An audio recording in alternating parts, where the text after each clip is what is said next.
Fala galera, tudo bem? Cara, eu tô gravando esse vídeo aqui porque 2024 vai ser, né, um ano que discussão de escalabilidade, né, de blockchains aí vai ser algo cada vez mais forte, né, ainda mais aí com a crescente da Solana, né, então assim, se você tem a Solana mais robusta, com interesse do institucional, né, e tudo mais, você acaba tendo uma pressão maior no ecossistema, né, da rede Ethereum para ela ficar, né, efetivamente mais escalável e competitiva, né, frente aí a Solana, que apresenta muitos baixos custos, né, e outras redes. Por mais que blockchains de segunda camada já tenham aí, né, algumas transações mais baratas, ainda mais pós EIP 4844, né, que eu vou falar um pouco mais daqui a pouco, para alguns tipos de aplicação continua sendo caro, né, então, por exemplo, a gente tem como cliente aqui da Lumix a Simpla, né, cara, e a Simpla ela é uma empresa que ela emite 40 milhões de ingressos por ano, né? E aí, né, a Simpla ela já tem ali a aplicação dela integrada ao Web3, né, onde a carteira dos usuários, perdão, a conta dos usuários são carteiras, né, cripto, por meio de conta abstraction, então o usuário não sente nada, e os ingressos já estão começando a ser tokenizados, né? Então, se a gente fala num cenário onde a Simpla ela tokeniza 40 milhões de ingressos, com uma transação que hoje em dia está em média aí em US$ 1 centavo, a gente está falando de um custo de R$ 2 milhões apenas para tokenizar os ingressos. E tokenizar por tokenizar não gera valor, né? Então, assim, é um custo que antes não existia, né? Que agora passa a existir e que você tem que gerar muito valor para justificar ele e validar a tese da blockchain nesse caso de uso, né? Mais uma vez, é barato, né? Ficou barato, né? Agora as layer 2 de Ethereum, mas para algum tipo de aplicação continua caro, né? A gente precisa realmente aí atingir valores ainda menores para viabilizar alguns casos de uso. E aí, tá, que a questão da modularidade, ela entra de forma muito potente, tá? Então, explicando aqui rapidinho para vocês como funciona, né, justamente aqui, uma blockchain, né, a gente tem aqui 4 camadas, né, efetivamente, para a blockchain, né, tá aí justamente executando o que ela tem que executar, a parte, então, de execução, que é onde você está justamente ali realmente executando suas ações, fazendo os trades, né, e tudo mais, a parte de settlement, a parte de consenso e a parte de a data availability, né, e aí, já trazendo uma informação bacana, data availability até o upgrade da Ethereum, a IP 4844, né, representava 80% dos custos de uma blockchain, né, e é justamente a IP 4844 tornou a Ethereum mais eficiente em termos de conexão com as blockchains de segunda camada, para a gente ter uma redução em data availability, né? Então, hoje em dia, a gente teve uma redução gigantesca, né, efetivamente aí, de custos, tá? Justamente porque foi essa parte aqui que foi otimizada na conexão de Ethereum com blockchain de segunda camada. Então, assim, muita gente achou que a rede Ethereum ficaria mais barata. Não, né, são as blockchains de segunda camada que ficam mais baratas, né? Tipo assim, Ethereum, ela, ela foi criada, né, para ser uma rede descentralizada e segura. Assim, a gente não vai ver uma rede Ethereum escalável com transações que custam centavos, né? O que vai custar cada vez menos centavos são as blockchains de segunda camada, né? Você tem que enxergar Ethereum como ecossistema e não apenas como blockchain, né?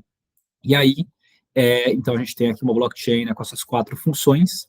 E aí, né, quando a gente fala justamente de blockchains monolíticas, né, então monolito, né, ela é justamente uma blockchain que ela executa dentro dela mesma as 4 funções. Então, Bitcoin é um exemplo, Solana, né, é efetivamente outro exemplo.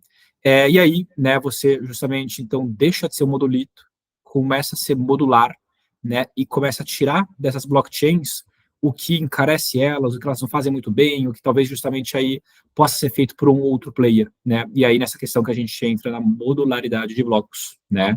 Onde você tem aqui várias fórmulas de modularizar, né? Então, essa organizar, né, as execuções da blockchain em diferentes, né, efetivamente, blockchains, para que você consiga ter, né, soluções mais escaláveis. Então, aqui um exemplo, por exemplo, de optimism, né, é você manter tudo na Ethereum, mas a parte de execução, né, ser no optimism, né, que é o que a gente chama de roll-up. O que é o roll-up? Né? É justamente a parte de execução, né, as informações de trade, né, compra de NFT, tudo mais.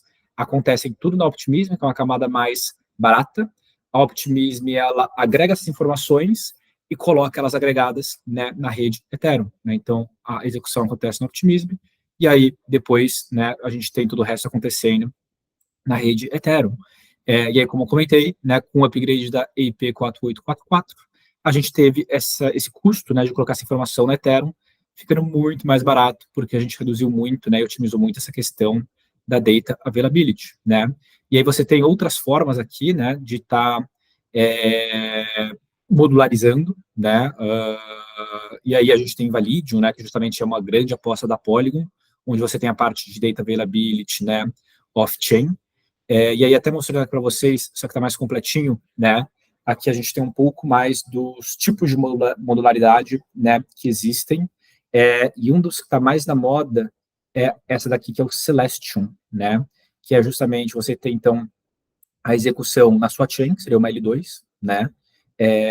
E muito provavelmente construída a partir do kit de desenvolvimento de blockchains da Polygon, da Optimism, da Arbitrum, ou da ZK5, acho que são os 4 kits, né, que a gente já tem prontos aí. Da Optimism é o OpenStack, da Arbitrum é o Orbiter, acho que é Orbiter, e aí da Polygon CDK, da ZK5 não lembro o nome, tá? Mas aí você tem, então, justamente o kit de desenvolvimento, que a gente chama, né? Então, os códigos dessas blockchains para você criar sua própria blockchain, né, com suas customizações, que tem a parte de consenso e settlement em Ethereum, né, cara, assim, e aí depois você tem aqui a parte de data availability em Celeste, né, então esse daqui está justamente muito, muito na moda, né, Celeste aqui é até um conceito interessante, né, que ela é uma blockchain B2B, né, é uma blockchain que atende outras blockchains, no sentido do que você deposita aqui, né, as suas informações de data availability, e depois ela coloca na rede Ethereum de uma forma mais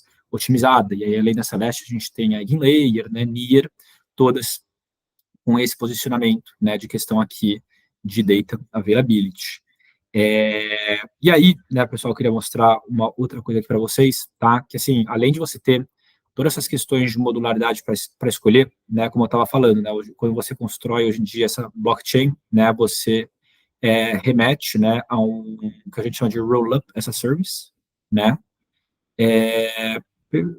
E aí a gente tem aqui, como comentei, né, os kits, né, de desenvolvimento. Então, pô, o cara construiu uma blockchain, uma roll-up que é derivada, né, da OpenStack ou da Arbitrum, né? Vamos seguir aqui com o OpenStack. Modularidade, né? Então, tudo que vocês aprenderam lá atrás, a parte de settlement em Ethereum. Deixa eu só ver se está gravando aí. Está gravando. A parte de settlement em Ethereum e data availability, né, como comentei, pode ser em Ethereum, então a gente teria aqui ou a criação de uma rollup, ou a gente pode criar uma Celestion, né, então vamos mudar a data availability para Celestion. E olha que interessante, né, a gente consegue até entender a diferença de custo que tem, diferente da modularidade que você está pegando, né, então se a gente está aqui fazendo uma blockchain com o DA, né, em Celestion, você vai ter um custo aí médio de 0,15 Ether, né, por mês. E acho que é mensal esse preço aqui, por mês. Porém, se você muda para Ethereum, né, você tem um custo mensal de 3 Ether por mês. E assim, antes da EIP, esse valor aqui era em torno de 22 a 25 Ether. Então, assim, porra, já reduziu muito, né? Mas você pode reduzir ainda mais fazendo uma chain Celestion, né? E tem um conceito interessante, que é o conceito de Layer 3. O que é uma Layer 3, né? Layer 1 é Ethereum, porque ela é o settle, né? Ela justamente faz o settlement. A Layer 2 é uma chain que tem a sua execução e passa a informação para Ethereum fazer o settlement. Uma Layer 3 seria uma chain que ela settle numa L2 e a L2 seta essa informação em Ethereum, né? E a gente pode aqui criar, então, uma Layer 3, né? A base é uma Layer 2, vamos criar, então, uma Layer 3, onde meu settlement vai ser na base, e a base depois vai mandar essa informação. Deixa eu só continuar a chamada, senão ele para de gravar aqui. E olha aqui, vamos prestar atenção nos custos, o quanto vai ser reduzido isso. Cara, bizarro, né? Cai praticamente aqui por 5, né? O custo de você criar essa rede. E monthly recurring cost, né, em termos de DA, é ridículo. Assim, é ridículo, é nulo, né? E quem está fazendo isso é justamente essa empresa que chama Rocon. Para ser honesto, eu nunca testei, tá? Eu estava aqui nos meus estudos, eu me deparei com eles e achei interessante o case, né? Mas ó, o que eles fazem? Eles fazem aqui, eles settle na base, né? Então eles têm aqui a parte de settlement em uma Layer 2, então eles são consequentemente uma Layer 3, e eles têm a parte de DA em Celestia, né? Então assim, qual que é o objetivo da Rocon? Ser a rede mais barata possível. A Rocon não está tão preocupada com questão de segurança, às vezes com questão de velocidade, né, na questão aí do processamento dessas informações. O que ela quer é ser a rede mais barata possível. Para isso, ela tem que, de certa forma, se afastar, né, de Ethereum, porque o Ethereum é uma rede cara, como a gente aprendeu, e ela meio que delega cada vez mais essas informações para redes mais baratas, que tornam ela, né, super barata. Ser honesto, isso aqui é tão novo que eu não consigo também concluir qual que é o trade-off disso, tá? Assim, claro que você teria uma rede menos segura, mas eu não sei dizer o quão menos seguro isso aqui pode ser, tá? Se essa parada pode simplesmente implodir, ou se já é algo validado e testado a ponto de você ter tranquilidade de construir hoje em dia e operar uma Layer 3 sem muitas limitações. Mas aí a Rocon ela consegue então, né, ter um custo por transação ridículo, tá? 0,00005. Se a gente olha aqui como estão, né, os FIIs hoje em dia, vamos ver. Ler 2 FIIs. A gente tem, né, isso aqui muito otimizado já pós Dencun, cara, Starknet tá surreal, tá? Layer Zero também estava sub-penny aqui, sub-penny abaixo de 1 centavo, né? Então, Optimism, Starknet e Arbitrum, né, custando aí menos de 1 centavo, mas a Rocun, né, custando muito menos do que isso, né? E mais uma vez, questão de custo, né, cara, dependendo da aplicação, você sim, né, faz sentido você optar por uma Layer 3, né, acredito eu, se você quiser continuar no ambiente, né, aqui de Ethereum, e precisar, né, como eu comentei, de operações aí que sejam o mais baratas possíveis, né, porque isso aqui, apesar de ser barato, dependendo do volume, dependendo da operação, dependendo do valor que você tem aí, né, extraído em cada transação, continua sendo caro, né, então por isso que Layer 3 e modularidade são questões aí tão interessantes. Esses dados aqui não estão atualizados, tá, isso aqui foi pós o fork, né, que a gente, perdão, pós o AIP 4844, né, então a gente já consegue ver o quão reduzido foi, aqui estava 0,1, e aqui estava 0,001, e vale reforçar, tá, pessoal, que as blockchains, elas são malandrinhas nesse sentido. Então, essa FII daqui, ela também depende, tá, do volume da rede, né, assim, eu não consigo dizer, eu não consigo achar informações aqui, se você colocar 1 milhão de transações por dia dessa rede, será que você continua pagando essa FII, ou essa parada ela dobra de valor, ela triplica de valor, né? Outra coisa que também aqui a gente não tem muita informação, tá? Tem chain que ela justamente subsidia, né, os custos dela. Então aqui eu também não consigo ter informação se esse daqui é realmente o custo default da rede, né, sem nenhuma arbitragem, você não está ganhando margem nas transações, ou se o custo seria o dobro disso, mas ela está do próprio bolso pagando por essas transações, né, para justamente elas virem mais baixas. Isso acontece, tá? Muita blockchain, muito projeto malandrinho e coloca um valor aí que geralmente é subsidiado, que foi feito num dia que o Ethereum, a rede estava mega, né, justamente barato, e aí eles tiram um print lá e falam que é o valor padrão.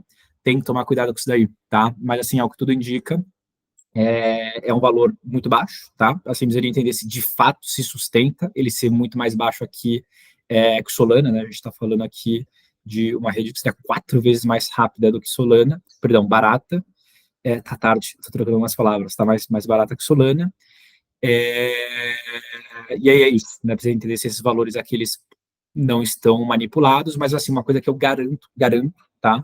É que, de fato, uma rede que ela é L3, ela faz o settle em Base e ela usa Celestia como data availability, ela vai, de fato, ser bem mais barata do que uma L2, né? Uma Optimism da vida, por exemplo. Mas, né, o que eu não consigo concluir aqui, pela falta de informações, é se ela realmente teria, né, esse custo aqui muito mais eficiente que Solana e como isso daqui ele se mantém no tempo. E aí, parar de compartilhar a tela aqui. E é isso. Cara, queria fazer um videozinho rapidinho sobre modularidade, algo que eu venho estudando bastante aí nos últimos dias. Eu acho que é bacana, né, tá compartilhando aqui de maneira prática, né, e fácil. É uma das grandes narrativas do ano, que todo mundo fala, mas eu vejo, né, que pouca gente entende como funciona, principalmente para builders, né, empresas que estão explorando o Web3, isso daqui é muito importante, né, de ser entendido, né, mais uma vez, muitos casos de uso, eles podem ser invalidados pelas FIIs que a gente tem hoje, né, em blockchain de segunda camada, blockchains públicas, né, Optimism, Arbitrum, zk-Sync e tudo mais, e entender que você consegue atingir valores muito menores, né, é muito importante para validar a tese e criar, né, bons produtos aí derivados da Web 2 na Web 3, que é algo que falta muito hoje ainda no mercado para a gente validar, né, essas teses. Então, espero que esse vídeo aqui ele tenha te ajudado, tá, te iluminado de alguma forma sobre essa grande narrativa, né, não só de modularidade, como também de data availability, entender que Celestia não é só um token para você fazer stake e ganhar airdrop, tá? Mas agora vocês entendem qual é a lógica de você fazer stake da Celestia em airdrop, né? Se você tem várias chains sendo construídas e optando por Celestia, pode ter ali sim um combinado, né, onde essas chains vão airdropar parte dos seus tokens para stakers de Celestia, e provavelmente seria um acordo social, tá? A Celestia deve falar assim, cara, eu te dou um desconto, mas dropa token aqui para os meus holders, alguma coisa desse tipo, porque no fim do dia, né, a Celestia incentivar stake é bom para o valor do token dela, o token dela está alto, é bom para o projeto como um todo, alinha o interesse de todos os stakeholders, então muito provavelmente tem esse tipo aí de acordo, né, entre os projetos, né, então, sim, talvez assim, quando a gente veja, né, a criação de mais chains, né, derivadas desses roll-ups, essas services, que utilizem Celestia, a gente consiga, né, ver realmente ela, né, tendo um boom aí de airdrops, que foi algo, né, muito também esperado pelo mercado no começo do ano. Então, de forma geral, é isso, tá? Se tiver alguma dúvida, mandem aqui nos comentários. Na verdade, me chamem no LinkedIn, tá? Luiz Lira é igual aqui o do canal. A chance de eu ver os comentários aqui é muito baixa, tá? Eu gravo esporadicamente esses vídeos, posto e só entro depois no meu canal do YouTube quando eu vou postar outro vídeo. Então, me chamem lá no LinkedIn ou no Twitter, que tem mais chance aí de eu estar respondendo vocês. Demorou? É isso, pessoal. Abração e espero que tenham gostado do vídeo.